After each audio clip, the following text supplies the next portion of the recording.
Now that Hurricane Melissa has swept through parts of the Caribbean, communities are assessing the widespread destruction and rising death toll. Relief efforts are underway, with international aid arriving to help those affected. NTD's Christina Corona tells us more.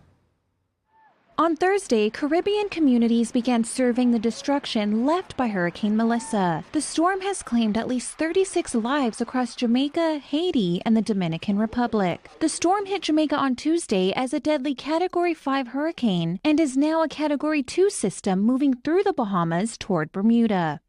Sustained winds are around 105 miles per hour.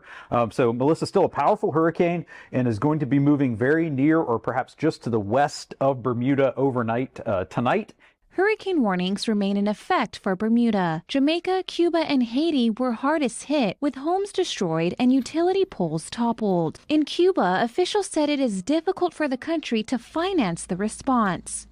Due to the blockade and the sanctions, the country is excluded from international financial institutions and also from many global markets.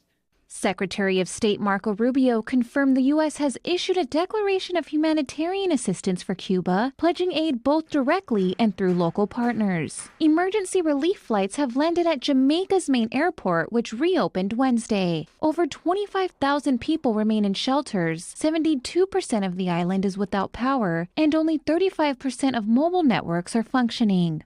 So where we know that schools can resume, we will be doing so on Monday. But a lot of our schools do not have electricity and they do not have water, even in places that weren't as badly affected. Relief efforts from overseas continued in Jamaica, with the Cayman Islands dispatching a first batch of essential supplies. We have brought over an initial round of about US 200,000 of key essential supplies. We also have pledged, and I've written a letter signed by myself to your Prime Minister, of about US 1.2 million of goods that we will have, essential supplies and resources that we will have shipped directly to Jamaica. Bermuda is bracing for Hurricane Melissa, with key roads, schools, and the airport closing as the storm approaches. The National Hurricane Center warns that flash flooding and landslides may persist in parts of the Caribbean as recovery efforts continue. Christina Corona, NTD News.